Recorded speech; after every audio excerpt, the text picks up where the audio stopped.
وہ اعتراض تو اس طرح سے ہوتا ہے نا، آپ ٹھیک فرما رہے ہیں، وہ اعتراض کرنے والے تو یہ کہتے ہیں نا جی کہ ذکر کریں، سبحان اللہ پڑھیں، الحمدللہ پڑھیں، اللہ اکبر پڑھیں، لا الہ الا اللہ پڑھیں، یہ حدیث میں آئے ذکر، لیکن اس میں اللہ یا اس میں اللہ ہو کا ذکر کہاں سے ثابت ہے؟ یا بار بار اللہ کا نام لینا، اللہ ہو، اللہ اللہ اللہ، اس طرح سے کہنا یا اللہ ہو پڑھنا، یہ کہاں سے ثابت ہے؟ تو بے بصیرت بندے کو بندہ کیا سمجھائے؟ لیکن اللہ اگر چاہے تو بندہ سمجھ بھی سکتا ہے۔ قرآن یہ ذکر جو سنت ہیں حدیث میں آئے وہ تو کرنے ضروری ہیں، فرض ذکر ہے اس میں اللہ ذات کا۔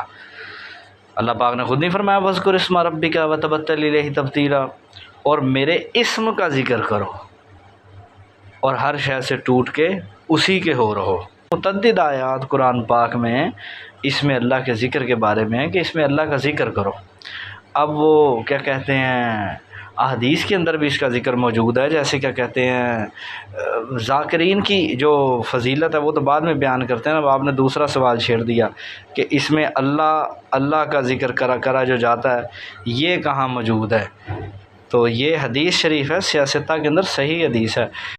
اب یہاں سرکار نے ذکر اللہ بھی فرما دیتے تو ہو جاتا، لیکن مسلم شریف ہے اور حدیث نمبر 375 اور مشکات میں اس کا 5516 نمبر ہے غالباً، کہ نبی علیہ السلام نے فرمایا کہ قیامت قائم نہیں ہوگی یہاں تک کہ زمین میں اللہ اللہ نہیں کہا جا رہا ہو، اور مشکات کے الفاظ ہیں کہ جب تک زمین پہ اللہ اللہ کہا جائے گا قیامت قائم نہیں ہوگی۔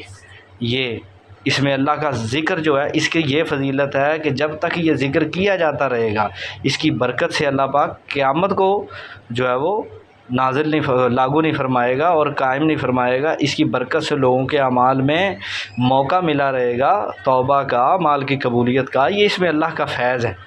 اور ساتھ ہی ساتھ جو ذکر اس میں اللہ ذات کرنے والے لوگ ہیں، جو اللہ کا ذکر کرنے والے لوگ ہیں، ہم لوگ ذکر کی مجلس کرتے ہیں، محفل کرتے ہیں، یہ کوئی بدعت نہیں ہے۔ حدیث کے اندر نبی علیہ الصلوۃ والسلام، اب ایک آپ طویل حدیث ذرا غور سے سنیں، اس کے راوی غالباً حضرت ابو ہریرہ رضی اللہ تعالیٰ عنہ، سیاستہ میں ہی ہے یہ حدیث بھی۔ تو نبی علیہ الصلوۃ والسلام نے فرمایا کہ اللہ تبارک و تعالیٰ کے کچھ فرشتے ہیں نا جو زمین پہ چکر لگاتے رہتے ہیں، مفہوم بیان کر رہا ہوں حدیث کا، اللہ کبھی بیشی معاف فرمائے۔ سرکار نے فرمایا اللہ کے کچھ فرشتے ہیں جو زمین پہ چکر لگاتے رہتے ہیں اور ایسی مجلسیں تلاش کرتے ہیں جن میں اللہ کا ذکر کیا جاتا ہو، اور جب کوئی ایسی مجلس مل جائے تو وہ اس مجلس میں اللہ کا ذکر کرنے والوں کے ساتھ بیٹھ جاتے ہیں اور اپنے پروں سے ڈھانپ لیتے ہیں، اور اتنے کیا کہتے ہیں وہ ہو جاتے ہیں کہ دنیا کے آسمان کے درمیان کی جتنی وسعت ہے زمین سے آسمان دنیا تک اس کو بھر دیتے ہیں، اور جب وہ مجلس ختم ہو جاتی ہے لوگ منتشر ہو جاتے ہیں تو فرشتے اوپر کی طرف چلے جاتے ہیں اور آسمان پہ پہنچ جاتے ہیں۔ حالانکہ اللہ پاک تو سب سے زیادہ جانتا ہے، یہ بات سچ ہے، لیکن اللہ پاک ان سے پوچھتا ہے اس بارے میں کہ وہ کہاں سے آئے ہیں، تو وہ عرض کرتے ہیں اللہ پاک کی بارگاہ میں کہ یا اللہ پاک ہم زمین پہ تیرے بندوں کی طرف گئے تھے جو تیری پاکیزگی بیان کر رہے تھے، تیری بڑائی کر رہے تھے اور صرف تیرے ہی معبود ہونے کا اقرار کر رہے تھے۔ جو لفظ ہے کہ اللہ کے معبود ہونے کا اور صرف اللہ ہی کے معبود اور الہ ہونے کا اقرار کر رہے تھے۔ اسی الفاظ کا مصداق ہے ذکر نفی اثبات، کہ ہم بار بار یہی اقرار کرتے ہیں لا الہ الا اللہ، لا الہ الا اللہ، یہ اس حدیث سے بھی ہے۔ اور اگلے حدیث کے لفظ ہیں کہ فرشتے عرض کرتے ہیں کہ اللہ وہ تیری حمد و ثنا کرتے تھے اور تجھ سے مانگ رہے تھے، دعائیں کر رہے تھے، عرض کر رہے تھے۔ تو اللہ پاک پوچھتا مجھ سے کیا مانگ رہے تھے؟ تو وہ عرض کرتے ہیں کہ اللہ وہ آپ سے جنت کا سوال کر رہے تھے۔ تو پروردگار عالم پوچھتے ہیں کہ کیا میرے ان بندوں نے میری جنت دیکھی ہے؟ تو فرشتے عرض کر دیتے ہیں کہ اللہ پاک نہیں دیکھی تو نہیں ہے انہوں نے۔ تو اللہ پاک فرماتے ہیں کہ دیکھی ہوتی، ابھی تو انہوں نے دیکھی نہیں ہے تو وہ ایسے مانگ رہے ہیں، اگر انہوں نے دیکھ لی ہوتی تو وہ کتنی محبت اور شدت سے اس کو طلب کرتے مجھ سے۔ تو پھر فرشتے عرض کرتے ہیں کہ یا اللہ پاک وہ تجھ سے تیری پناہ مانگ رہے تھے۔ تو اللہ پاک پوچھتا ہے کس چیز سے پناہ مانگ رہے تھے؟ تو فرشتے عرض کرتے ہیں یا اللہ وہ جہنم سے پناہ مانگ رہے تھے۔ تو اللہ پاک حکم فرماتے ہیں کہ کیا انہوں نے میری جہنم دیکھی ہے؟ تو وہ عرض کرتے ہیں اے رب انہوں نے تو نہیں دیکھی۔ تو اللہ پاک فرماتے ہیں کہ اگر ابھی تو انہوں نے میری جہنم دیکھی نہیں تو پناہ مانگ رہے، اگر وہ میری جہنم دیکھ لیتے تو ان کا کیا حال ہوتا؟ تو فرشتے پھر عرض کرتے ہیں کہ یا اللہ وہ تجھ سے اپنے گناہوں کی بخشش مانگ رہے تھے۔ تو اللہ پاک آگے سے کیا فرماتا ہے؟ اللہ فرماتا ہے میں نے ان کے گناہ بخش دیے۔ سیدھا سودا۔ اور آگے اللہ پاک فرماتے ہیں کہ انہوں نے جو مانگا میں نے انہیں عطا بھی کر دیا، اور انہوں نے جس چیز سے یعنی جہنم سے پناہ مانگی میں نے وہ پناہ عطا کر دی، اور جو چیز مانگی یعنی جنت مانگی وہ میں نے عطا فرما دی۔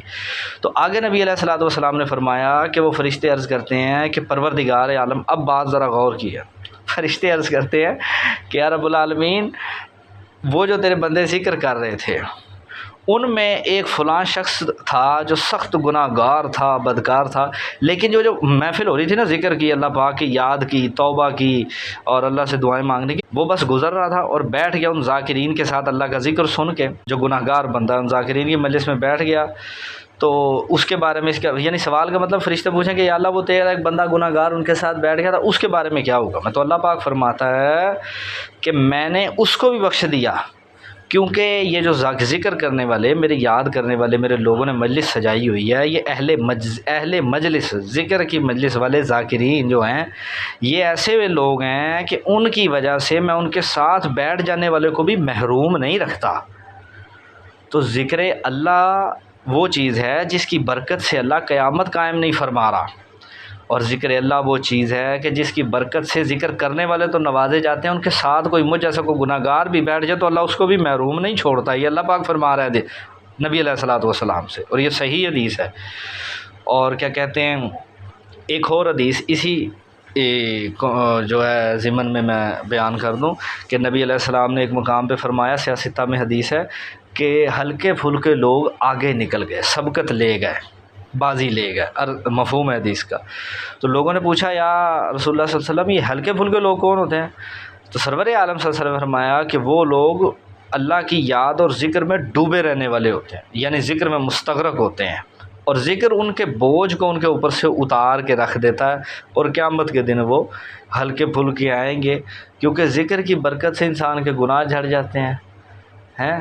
اور ایک جگہ اب ذکر کرنے کا طریقہ جو ہے وہ کیا ہے، یہ بھی حدیث موجود ہے مسند احمد میں کہ نبی علیہ الصلوۃ والسلام نے فرمایا کہ اللہ کا ذکر اتنی کثرت سے کرو کہ لوگ تمہیں دیوانہ سمجھیں، یعنی اللہ کے دیوانے ہو کے اس کا ذکر کرو، چاہے کہ فراموش کر دو، وتبتل الیہ تبتیلا، کہ ہر شے سے ٹوٹ کے اس کے ہو رہو۔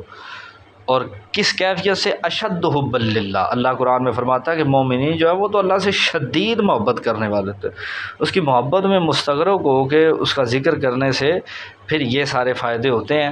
اب وہ جو فرشتے، میں نے پچھلی حدیث پڑھی آپ کے سامنے، جو فرشتے آتے ہیں ذکر کی محفل میں بیٹھ جاتے ہیں اور اتنا جمع ہو جاتے ہیں کہ زمین و آسمان کے درمیان کی وسعت بھر جاتی ہے ان سے، اور وہ اپنے پروں سے اس محفل کو ڈھانپ لیتے ہیں۔ اب وہ جب ساتھ بیٹھ جاتے ہیں، یا جس طرح نماز میں ہم آمین کہتے ہیں، تو ایک جگہ حدیث کا مفہوم ہے کہ جب امام کہے رکوع کے بعد نا، کہ امام کہتا ہے سمیع اللہ لمن حمدہ، تو تم کہو اللہم ربنا لک الحمد۔ اب اللہم ربنا لک الحمد بھی کہا جا سکتا ہے، ربنا لک الحمد بھی کہا جا سکتا ہے، دونوں ٹھیک ہیں۔ تو سرکار نے فرمایا کہ جب تم یہ کہو گے کہ فرشتوں کے ساتھ تمہارا یہ ذکر مل جائے گا، اور جس کا یہ ذکر فرشتوں کے ساتھ مل جائے اس کے پچھلے گناہ معاف ہو جاتے ہیں۔ اسی طرح بخاری میں ایک مقام پہ ہے کہ جب امام آمین کہے تو تم بھی آمین کہو، کیونکہ جس کی آمین ملائکہ سے مل جاتی ہے اس کے تمام گناہ معاف ہو جاتے ہیں۔ تو یہ طریقہ کار ہے ذکر کا کہ اس میں ملائکہ بھی آتے ہیں اور وہ بھی شامل ہوتے ہیں۔ جب ان سے آمین مل جاتی ہے، ذکر مل جاتا ہے، سمیع اللہ لمن مل جاتا ہے نماز میں، یا نماز کے علاوہ بھی جو قیاس کیا جا سکتا ہے کہ ذکر مل جاتا ہے، تو وہ بھی انسان کے گناہ جھڑ جاتے ہیں اور اس سے انسان ہلکا پھلکا ہو جاتا ہے۔ کیونکہ اللہ کی یاد، اور اللہ کی یاد اس میں اللہ ذات کا جو ذکر آپ نے زبان سے پڑھنا ہے، سانس سے کرنا ہے، وہ تو کرنا ہے، جو اس میں اللہ ذات کا تصور ہے وہ آپ کی آنکھوں کی عبادت ہے، اپنی آنکھ سے اس میں اللہ کا ذکر کرنا ہے۔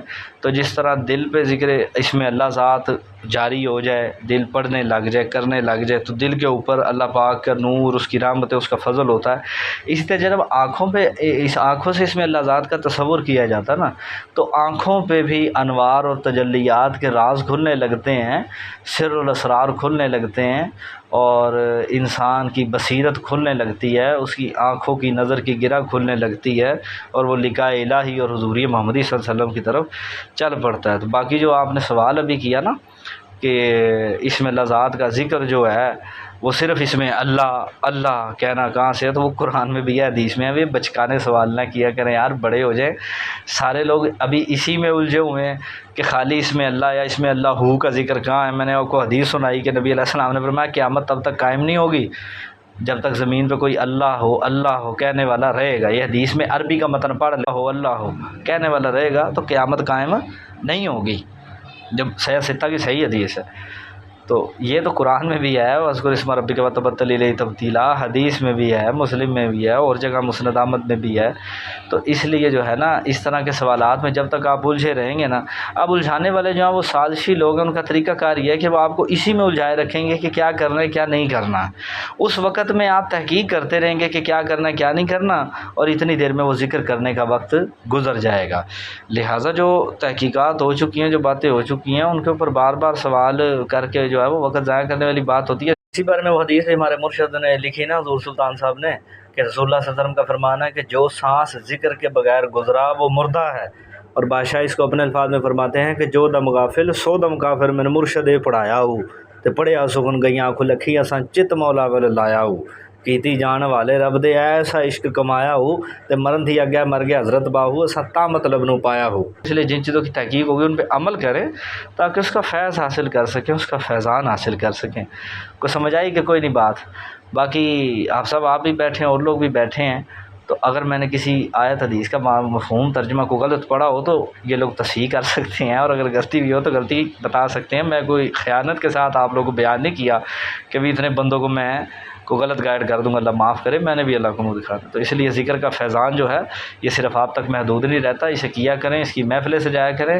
آپ کے ساتھ ساتھ مجھ جیسے گناہ گار بندے بھی جو کہ اس محفل میں شریک ہو جائیں گے، اللہ ان کو بھی محروم نہیں رکھے گا۔ یہ سرور عالم کا فرمان ہے، ہاں، اور سرور عالم صلی اللہ علیہ وسلم کا فرمان پوری دنیا کے لیے سب سے بڑی ضمانت ہے۔ تو اس لیے ذکر اللہ کی محفل سجایا کریں، اس محفل میں شریک ہوا کریں، تو انشاءاللہ اس سے ذکر کرنے والے تو نوازے ہی جاتے ہیں، جو ساتھ بیٹھ جائیں نا مجھ جیسے غریب مسکین، تو وہ بھی اللہ پاک ان کو بھی جو ہے نا وہ محروم نہیں رکھتا ہے۔ سرور عالم صلی اللہ علیہ وسلم کا فرمان ہے۔ اور بھی آپ کو سوال ہو تو کر سکتے ہیں آپ۔